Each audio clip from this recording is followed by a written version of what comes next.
When you start a YouTube channel, you're actually starting a business. And there's so many legal stuff that people don't talk about when it comes to starting a YouTube channel. So in this video, I'm going to be sharing with you guys things that you need to know if you're thinking about becoming a full-time content creator on YouTube.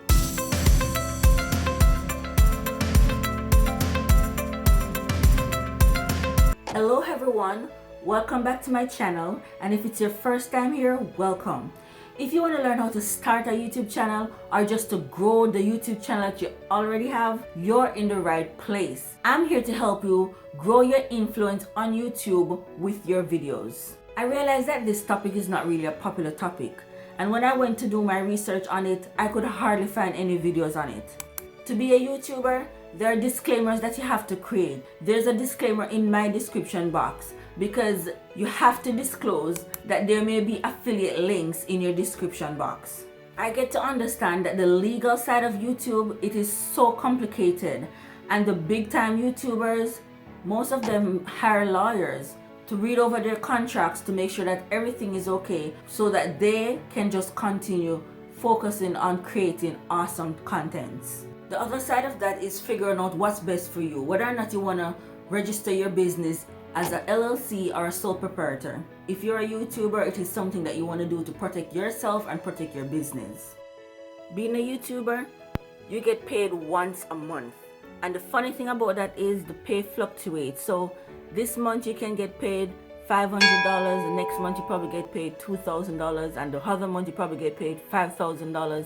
It fluctuates a lot, and that is why it is important to have more than one income, because if you don't know what you're doing, you're gonna end up in debt, lots of debt. It is definitely not like working a 9-to-5 job where you expect a paycheck at the end of the week or 2 weeks, and it's always the same amount. So if you're a YouTuber, you don't want to make the mistake of solely depending on ad revenue for an income, because as I say, that fluctuates a lot.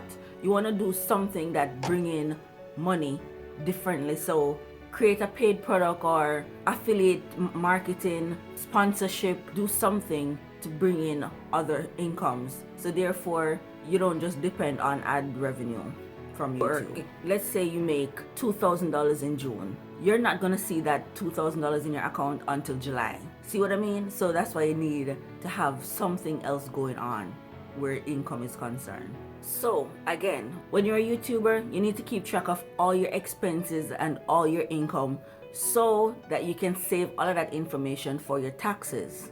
Try to find an accountant that is social media savvy. They will make sure that everything that you've invested in for your YouTube channel, you'll get a proper deductible on them. First and foremost, let me say I'm gonna talk about tax just a little bit because of the importance of tax as being a YouTuber, but I am not a tax professional of any sort. This is based upon my own research. So I am not a tax professional. The money you make on YouTube, there's no tax taken from it. So if this month you make $7,000, yes honey, you feel good, like ooh, the coins is coming in. Please save your tax money. Okay, you gotta pay that tax. You will also need to pay taxes on any sponsorship, affiliate programs you're doing, brand deals, and also your super chat. What is super chat? Super chat is when you're doing live and people give donation right then and there in your live. So a lot of people, first and foremost, YouTube is not going to send you a W-2. You have to figure that out on your own, and that is why you need a tax professional who can help you sort out those things. So whenever you have the option of paying your tax at the end of the year in a lump sum, or you can pay your tax quarterly. Here in the US, once you make $600 or more, you have to pay tax. So for this part of being a YouTuber, you might need an accountant. If you're not an accountant, if your husband, your wife, your sister, brother is not an accountant, you may need one, okay?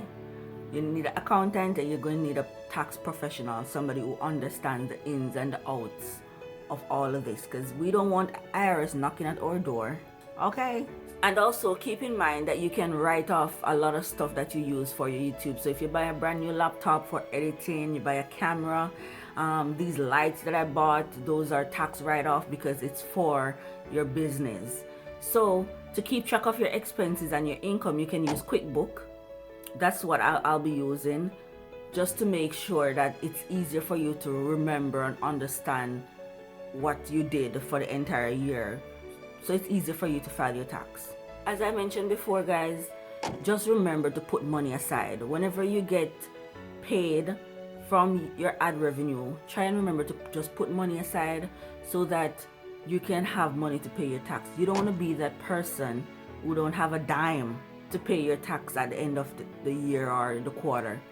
You know, just try and avoid that. Just put on a percentage, probably 10 to 30% of what you make. Just put that down for your taxes. Also, something that you need to think about, if you're thinking of becoming a full-time YouTuber, you have to think of the fact that, hey, it's not like having a regular job, so you don't have somebody giving you health coverage. So you're gonna have to fund that on your own. So can you imagine if you have a big family, or if you have a family member who needs medical treatment ever so often? That definitely can add up, that will add up. So these are the things you have to think about when you're becoming a full-time YouTuber. So being a YouTuber, most of us do it by ourselves. Yes, I do it by myself. But at some point in time, you gotta know when it is necessary to start hiring help. So whether you're gonna need an assistant, whether you're gonna need a manager, you can't do it all by yourself, especially when you get to that part where your channel is growing and you have 10 million things doing. You have to reply to emails, you have meetings, you still have to create videos, you have to edit. It's a lot, okay? So you have to know that, okay, then when is it time to get help, so you don't get burnt out, so you don't like become demotivated. Companies might start reaching out to you about sponsorship. You have to figure out what you're worth, how much you should charge. You have to negotiate.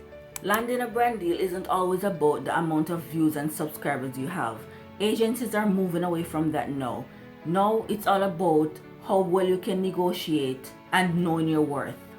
You could have 1 million subscribers and still get ripped off on a deal because you don't look at YouTube as a business and you don't know how to negotiate. You can check out Social Blue Book to help you figure out what's your worth, and this video is not sponsored by them. It is a lot, and most importantly, you still have to be creating content, because not because other things are happening you can't just drop your YouTube channel or your viewers, your subscribers who are depending on you for contents. So that's when you have to know that, okay, then you need help to figure all of this out. You need help to do the extra stuff so that you can focus on creating contents. Whenever you're doing a brand deal, it's a great idea to have a lawyer to look over the contract just to make sure that it's in your best interest and you're not getting ripped off. Guys, this is the end of the video, and if it was helpful, please let me know in the comment. And if there's anything else that you want me to make a video about in particular, just let me know in the comment. Please subscribe to my channel, like and share, and I'll see you in my next video.